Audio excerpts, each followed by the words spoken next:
بسم اللہ الرحمن الرحیم۔ السلام علیکم ناظرین، کل NSC میٹنگ کے اعلامیے کے بعد ہم نے آپ کو بتایا تھا کہ یہ جو کچھ بھی ہو رہا ہے یہ امریکہ کو صاف کرنے کے لیے ہو رہا ہے اور شہباز شریف کو، اور نہ امریکہ صاف ہو سکتا ہے نہ شہباز شریف صاف ہو سکتا ہے، اور جو ان کو صاف کرنے کی کوشش کر رہے ہیں ان پر داغ لگ سکتے ہیں، اور ان پر داغ لگنے کا مطلب ہم پر داغ لگنا، اس قوم پر، اس ملک پر داغ لگنا۔ بلکہ کل تو کیا، ہم نے آپ کو شہباز شریف کی حکومت بننے سے پہلے ہی بتا دیا تھا کہ اب شہباز شریف کو صاف کیا جائے گا اور عمران خان کو گندا کرنے کی کوشش کی جائے گی۔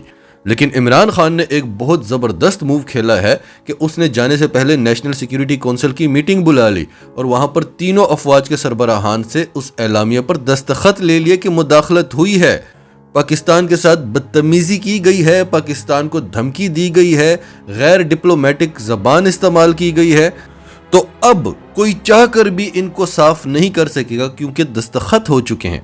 اس کے بعد یہی ہو سکتا تھا کہ سازش نہیں ہوئی، مداخلت ہوئی ہے، اور اس طرح کے الفاظ عدالتوں میں استعمال کیے جاتے ہیں، عوام کی عدالت میں یہ الفاظ میٹر نہیں کرتے، اس چیز کا مذاق بن رہا ہے۔ لیکن عوام میں مذاق بننے سے کیا فرق پڑتا ہے؟ یہ جو نئی حکومت ہے یہ عوام کے ووٹوں سے تو نہیں بنی، یہ تو امریکہ کی خواہش پر بنی ہے، تو امریکہ کو صاف کرنا تو ان کی ذمہ داری ہے۔ تو کل واشنگٹن میں ایک پریس بریفنگ میں امریکی محکمہ خارجہ کی نائب ترجمان جیلینا پورٹر نے کہا کہ ہمارا شروع سے یہی موقف ہے کہ ان افواہوں میں قطعی کوئی صداقت نہیں ہے، اس لیے ہم نیشنل سیکیورٹی کمیٹی کے بیان کا خیر مقدم کرتے ہیں۔ یعنی امریکہ خوش ہوا، لیکن خوش نہیں ہوا، آگے چل کر آپ کو بتاتے ہیں۔ جیلینا پورٹر نے مزید کہا کہ میں یہ بات واضح کرنا چاہوں گی کہ امریکہ پاکستان کے ساتھ دیرینہ تعاون کو قدر کی نگاہ سے دیکھتا ہے، اور اس نے ہمیشہ ایک مضبوط، خوشحال اور جمہوری پاکستان کو امریکی مفادات کے لیے اہم سمجھا ہے۔ ناظرین، یہ باتیں ہم ہمیشہ سے سنتے آئے ہیں، جب سے ہم نے ہوش سنبھالا ہے ہم یہی سنتے آئے ہیں کہ امریکہ ہماری بہتری چاہتا ہے، اور جب اس نے ہماری بہتری اور خوشحالی کی فکر کی ہے، یہ ملک ڈوبا ہے، یہ ملک تباہ ہوا ہے۔ اور ہم نے آپ کو ایک کتاب کا حوالہ دیا تھا کچھ دن پہلے جس کا نام ہے نو ایگزٹ فرام پاکستان، جس میں 72 سال پہلے امریکہ یہ پالیسی بنا چکا ہے کہ ہم نے پاکستان کو ترقی کرنے نہیں دینا اور نہ پاکستان کا ساتھ چھوڑنا ہے، کیونکہ اگر پاکستان کا ساتھ چھوڑا تو ہم چین پر نظر نہیں رکھ سکیں گے، پاکستان کی فوج پر نظر نہیں رکھ سکیں گے، پاکستان کے ایٹمی اثاثوں پر نظر نہیں رکھ سکیں گے۔ تو یہ ان کی پالیسی ہے کہ ہمیں انہوں نے بتانا ہے کہ ہم تو آپ کی مدد کر رہے ہیں، لیکن اصل میں ہمیں کمزور اور محتاج کر رہے ہوتے ہیں تاکہ ہم ان کے بغیر چل نہ سکیں۔ اچھے بھلے ہم امریکہ کے شکنجے سے نکل گئے تھے، اچھے بھلے ہم روس اور چین کے قریب چلے گئے تھے، اچھے بھلے ہم امریکہ کو آنکھیں دکھانے لگے تھے اور امریکہ ہمارے سامنے جھکنے لگا تھا۔ امریکہ بھارت میں جا کر ہم سے ڈو مور کا مطالبہ نہیں کر سکتا تھا، بھارت کی طرف سے بڑا پریشر ڈالا جاتا تھا، لیکن امریکہ نہیں کر سکتا تھا کیونکہ وہ جانتا تھا عمران خان دھجیاں اڑا دے گا، ڈوزیئرز لا کر سامنے رکھ دے گا، اور پاکستان کے بغیر تو چلا نہیں جا سکتا، یہ تو امریکہ کی پالیسی ہے، تو پھر پاکستان کے ساتھ دوستی کرنا پڑے گی۔ جو کام ٹرمپ نے کیا تھا وہی صحیح کام تھا، تو امریکہ اس طرف آ رہا تھا۔ لیکن پھر کیا ہوا یہ آپ کو آگے چل کر بتاتے ہیں۔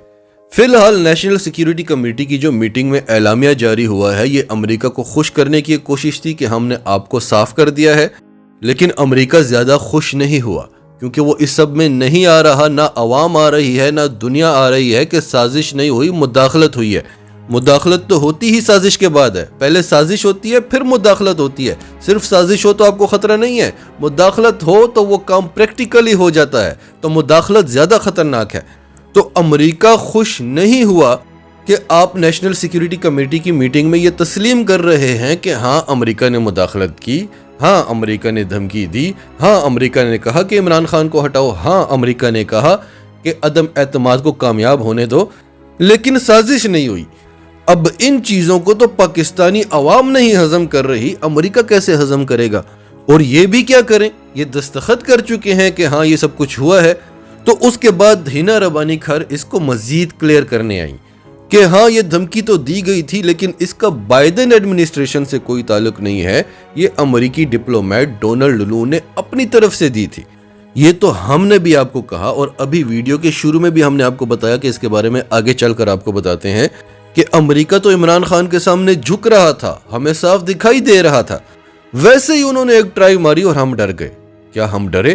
نہیں، ہم ڈرے نہیں، ہم نے یہ بہانہ بنایا کہ ہم ڈر گئے ہیں کیونکہ ہم خود عمران خان کو ہٹانا چاہتے تھے، ہم نے آپ کو کیا بتایا تھا کہ اگر عمران خان نے یہاں دشمنیاں نہ پالی ہوتی تو امریکہ کی اس دھمکی کو ردی کی ٹوکری میں پھینک دیا جاتا. امریکی ڈپلومیٹ ڈونلڈ لو پر پریشر ڈالا گیا کہ تم پاکستان کو کنٹرول کرنے کے لیے کیا کر رہے ہو.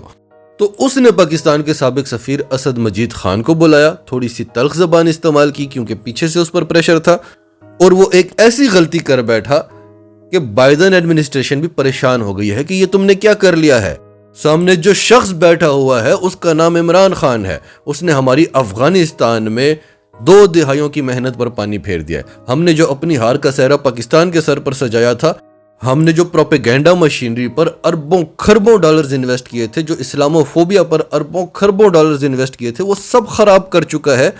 تم اس شخص کو دھمکی دے آئے ہو, اب وہ ہمیں چھوڑے گا؟ اب تو وہ پوری دنیا کے سامنے ہمارا چہرہ بے نقاب کرے گا. تو بائیڈن ایڈمنسٹریشن پریشان ہے اور پاکستان پر پریشر ہے کہ بائیڈن ایڈمنسٹریشن کو صاف کرو, اور صاف وہ NSC کی میٹنگ کے اعلامیے سے بھی نہیں ہو سکے. تو اب ہنا ربانی گھر کہہ رہی ہیں کہ بائیڈن ایڈمنسٹریشن کا اس سے کوئی تعلق نہیں ہے, یہ تو ڈونلڈ لو نے پرسنل کیپیسٹی میں کیا ہے. اچھا چلے مان لیتے ہیں کہ ڈونلڈ لو نے یہ اپنی پرسنل کیپیسٹی میں کیا ہے, تو یہ تو مزید شرم کی بات ہے. دھمکی دینے والا کم از کم بائیڈن تو ہوتا, جس سے ہم ڈر جاتے کہ جو بائیڈن نے دھمکی دی ہے, جس کی وجہ سے ہمیں عمران خان کو ہٹانا پڑا, جس کی وجہ سے ہمیں ملک کے غداروں کو اقتدار دینا پڑا, کیونکہ دھمکی دینے والا جو بائیڈن تھا. یا چلے جو بائیڈن نہیں بھی تھا تو سیکرٹری بلنکن تو ہوتا کم از کم. آپ نے یہ سب ایک ڈپلومیٹ کے ڈر سے کیا. یعنی کوئی بھی اللہ تعالی اٹھ کر پاکستان کو دھمکی دے دے گا اور یہاں پر حکومتیں بدل جایا کریں گی. ہر وہ شخص جو ضمانت پر رہا ہے اسے وزیر یا وزیر اعظم یا وزیر اعلیٰ بنا دیا جائے گا. تو اگر ایسا ہے کہ ڈونلڈ لو نے یہ اپنی پرسنل کیپیسٹی میں کیا ہے تو یہ مزید شرم کی بات ہے. ابھی کل کچھ صحافیوں نے سوال اٹھائے اور یہ صحافیوں کا بھی منہ بند کرنے کی کوشش کر رہے ہیں. انہیں لگتا ہے کہ یہ وہی نواز شریف والا دور ہے. پیمرا ابھی تک جب سے شہباز شریف کی حکومت آئی ہے ابھی تک ARY نیوز کو 2 نوٹسز بھیج چکا ہے اور ان کو دھمکیاں مل رہی ہیں کہ آپ کے خلاف وہ گولڈ والا کیس کھول دیں گے. یہ دھمکیاں کون دے رہا ہے؟ خواجہ سعد رفیق, یہ جو آزادی صحافت کی باتیں کیا کرتے تھے. ہم تب بھی آپ کو کہتے تھے کہ یہ آزادی صحافت کی بات نہیں کر رہے, یہ صرف اتنا کہہ رہے ہیں کہ جو صحافی اداروں کو بدنام کرنے کی کوشش کرتے ہیں, پاکستان کو بدنام کرنے کی کوشش کرتے ہیں, صرف انہیں بولنے دیا جائے. تو کل صحافیوں نے اور تجزیہ نگاروں نے سوال اٹھائے کہ اگر اس خط میں ایسا کچھ ہے ہی نہیں تو اسے پبلک کر لیں, عوام کے سامنے لا کر رکھ دیں. اس کے بعد احسن اقبال نے کیا کہا؟ شرمناک. احسن اقبال صاحب کہتے ہیں کہ مراسلہ پبلک کرنے سے پہلے امریکی اجازت لینی ہوگی. تو ناظرین, یہ ہے پاکستان, نیوکلیر پاور, اسلام کا قلعہ, مسلمانوں کی سب سے بڑی طاقت, دنیا کی 9ویں بڑی طاقتور ترین فوج, دنیا کا 6واں بڑا ایٹمی پروگرام. اور حالت یہ ہے کہ امریکی مراسلہ جو اس نے دھمکی دی ہے ہمیں, وہ عوام کے سامنے رکھنے سے پہلے امریکہ سے اجازت مانگنی ہوگی. آخر میں آپ کو ایک اور بات بتا دیں جو ہم نے آپ کو اس ویڈیو میں بولا تھا کہ آگے چل کر آپ کو بتاتے ہیں کہ ایسی کوئی بات نہیں ہے کہ ہم امریکی دھمکی سے ڈر گئے تھے. اگر عمران خان نے یہاں پر دشمنیاں نہ پالی ہوتی تو اس دھمکی کو ردی کی ٹوکری میں پھینک دیا جاتا. ہم نے اس خطے میں امریکہ کی سپر پاور کی کرسی کو تہس نہس کر دیا تھا. افغانستان میں جو کچھ ہوا امریکہ کے ساتھ, پھر بھارت کو جو ہم نے چاروں طرف سے گھیرا ہوا تھا, چین جو اس کے ساتھ کر رہا تھا, اب آپ یہ بھی دیکھیں گے کہ چین اور بھارت بھی دوست بن جائیں گے. تو اگر ہم امریکہ سے ڈرتے نہیں تھے تو پھر ہم نے ایسا کیوں کیا؟ کیونکہ ہم خود عمران خان کو ہٹانا چاہتے تھے. عمران خان حد سے زیادہ پاپولر ہو رہا تھا اور وہ ہماری سنتا نہیں تھا. وہ امریکہ سے دور ہوتا جا رہا تھا اور چین اور روس کے قریب ہوتا جا رہا تھا. تو یہ تو اچھی بات ہے. نہیں, اچھی بات یہ اس ملک کے لیے ہوگی, اس قوم کے لیے ہوگی, بڑے بڑے لوگوں کے لیے نہیں. کیونکہ بڑے بڑے لوگوں نے ریٹائرمنٹ کے بعد امریکہ جانا ہوتا ہے, انہوں نے اپنا پیسہ امریکہ بھیجنا ہوتا ہے, چین یا روس میں نہیں. انہوں نے اپنے بچوں کو اسکالرشپس پر امریکہ بھیجنا ہوتا ہے, چین یا روس میں نہیں.